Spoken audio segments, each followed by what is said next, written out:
Simon, final game of the season, you must be happy with that?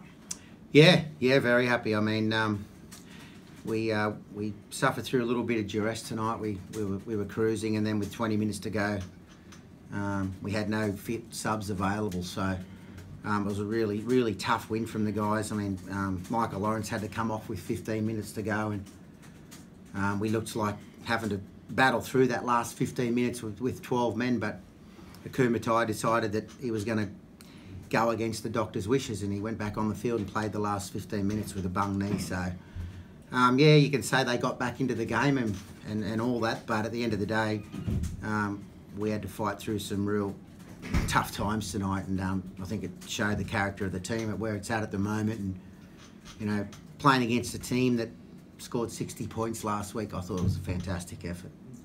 There was evident that you went down that right edge again and it came up trump once again. You must be pretty delighted with how that combination's going. Yeah, look, we spoke about it last week. Those two guys, you know, the more footy they play together, the better they look. I mean, tonight, especially in the second half, Leroy came up with some great defensive plays for us too there, which go unnoticed. Sure, he did a lot of good things with the footy, but I thought Leroy came up with some really big defensive plays for us tonight that got us out of some hot water at times, and we needed it because, you know, we were fatigued. We had, like I said, we had some guy. We lost Darnell at half time, so we had Murph playing on the wing. We had Middles playing on the edge. We had back rowers playing on the wing. So to win, you know, comfortably in the end, the hard work was done in the first half. We played pretty good in the first half. We executed pretty much how we trained all week, and we were able to come off with a good lead, and then we scored a couple after half time, which put us comfortable. But you know, as the injuries started to mount,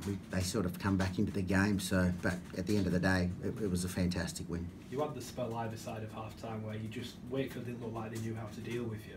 Is the challenge for this side to make that 80 minutes now? Is that still what you're striving towards? Yeah, we're always working towards a complete performance. I mean, that's what we prepare for. I mean, you know, me being the cranky coach, I expect it every week, but I know that's not going to happen. But we're always working for perfection.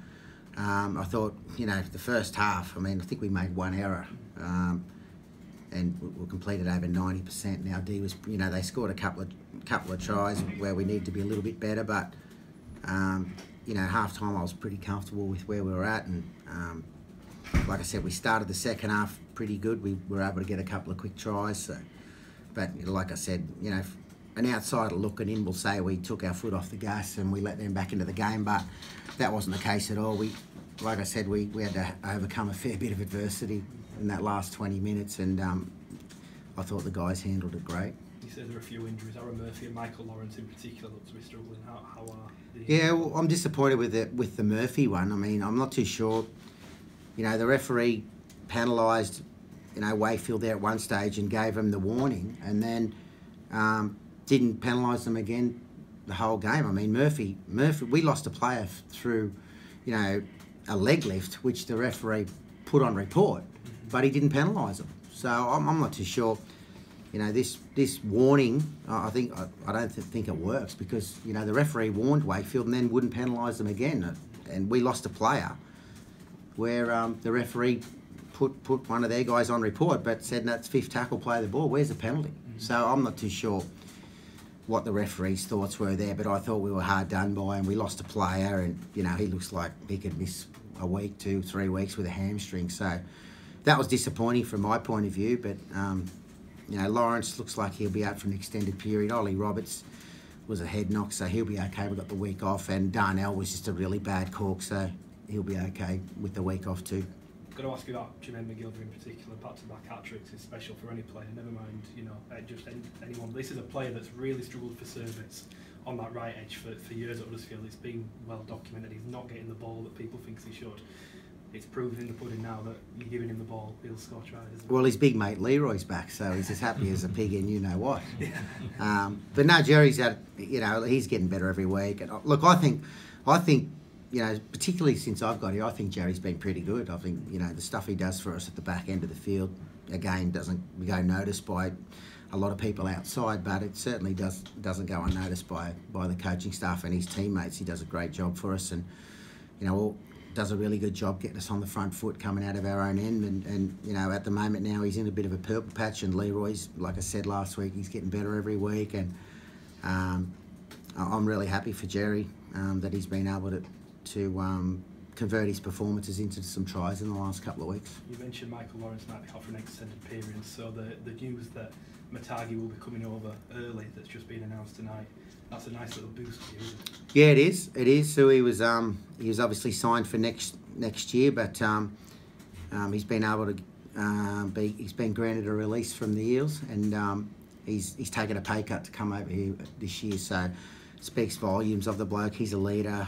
You know, he's going to just give us another dimension as far as our middles are concerned, and he's been around a long time now, and he's certainly going to give us a fair bit of punch. And like I said, he's a real leader of men, so we're really lucky that we've been able to manoeuvre getting him here next week, and we'll have him for the rest of the year, obviously. So you know, particularly after tonight with a couple of injuries, one of them that could be long term, it's certainly good timing, and we're looking forward to having him. He'll be here on Thursday, so he'll get a full week's training in with us before our whoever or wherever we play our next game. Is the top four realistic? Anything's possible, but at the end of the day, you know, we could keep winning, and Warrington and Castleford could keep winning, and Wigan could keep winning. So it's a tough ask. It's a tough ask because we need one of those teams in the top four to really fall, not to win, not to lose 1 or 2 games. We need them to lose 3, 4, 5 games. So it's not impossible, but all we can do is prepare well and keep winning and see where it gets us. Simon, week off next week, a good chance to take stock. What have you made of your opening time here? It's been pretty good results-wise, hasn't it? Yeah, look, I must admit, it's been a pleasant surprise. I thought at this stage we'd be getting ready for the middle eights. We were running last. I didn't know a lot about the team. I knew we had some injuries, and obviously the guys were down on confidence and belief. So I thought, you know, if we could use the 8 weeks to get ready to be at our peak for the middle eights, I thought, you know, that was the plan. But as I've said before, this group has got plenty to offer, and you know, their work ethic, and you know, their commitment to buying in has been first class, and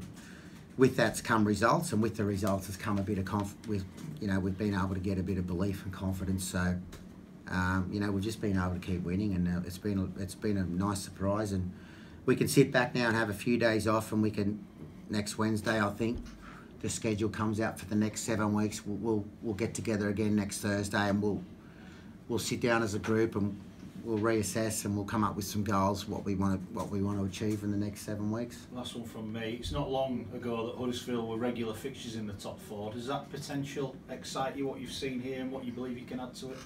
Yeah, definitely. I think, you know, we've brought in a fair few changes mid-year that you would normally bring in the pre-season and spend 6-8 weeks practicing. So we took it was a calculated risk, I guess, what we brought in and what we had, and you know, we've brought new things in as the guys have progressed, and we've canned things as well. So I think you know, the way we finished the year off, we've still got 7 weeks to go. We need to finish off on a positive note. Then we'll go away and we'll come back and we'll get to have a really good pre-season together. There's no World Cup and those sort of things this year where guys are going to be missing for extended periods of the World Cup or of the pre-season. You know, we're going to add 3 or 4 new players to the squad. That's only going to strengthen our squad. So, look, I think, you know, next year's a long way off, but we'll certainly be aiming to be a top 4 team next year. That's for sure. Just to mention for the half-backs today, I thought the way they controlled the game, especially Danny Bruffy's kicking game at times, just really gets Wakefield on the back foot and you on the front foot a lot of the time, didn't it? Yeah, you're right. We had a couple of times there in the first half where we lost our way coming out of our own end, but we had some really good kicks on the back end of the sets, and our kick chase and that sort of thing's been great for 8 weeks, and you know, it was pretty good again tonight. I thought there were a couple of kicks in the first half that went dead. I think, you know, just apart from that, I think our kicking game was really good, and it needed to be, because Wakefield are a dangerous team. You know, we made a real focus this week on making sure, you know, we controlled possession and we controlled field position, because they're a dangerous team. You saw late in the half when they got a bit of field position on us in our own 20-30 how dangerous they can be. But So all in all, I think as far as our plan was concerned, the guys executed it really well. And just finally from me, have you got a message for your fans who obviously they've been out at force tonight, supporting you throughout the season as well? Have you got anything you want to say to them? Yeah, look, the fans have been fantastic. I mean, obviously they went through a tough period early in the year, and they've stuck solid. And I'm just really pleased that we've been able to regroup and work hard for each other, and with that's come some wins, and I'm really pleased that the fans have now got a team that they can be proud of, and you know, that's really important for us to make sure we turn up every week and you know, turn up for each other every week, work hard, and give our fans a team that they're proud of. And I think over the last 8 weeks we've been able to do that. Simon, just a question from me. I saw you last week with the chairman, Ken Davey, great bloke at Castleford. The embrace there at the end of the game. I tell you what, it feels special for Ken Davey.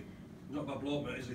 He's a great fella, and Ken's put a lot of time and finance into this club, and it's, you know, it was Ken's birthday yesterday. I said to him after the game, your present is we've won 9 out of our last 10, and he said, well, that's the best present you could ever give me. And he's passionate about his footy, and like I said, for him to put in the finances he does over a long period of time, you know, it's really important that he has a team again that he can be proud of, and that he's happy to keep putting those resources into. And you know, Ken's great to have around the club. He's in singing the song with us every week, and I'm really happy again that we've been able to deliver to Ken and keep, you know, our Super League spots safe. And you know, we want to keep winning. We want to keep winning for Ken. We want to keep winning for the fans, and we want to keep winning for ourselves. Simon, that's 8 wins out of 9 games for you. Do you send Brownie a carton for putting forward? No, Brownie asks for it.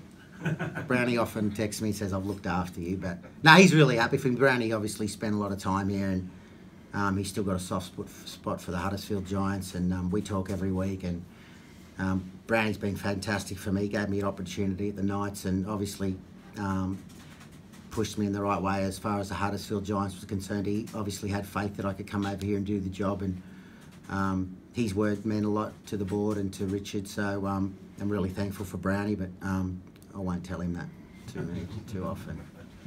Cheers.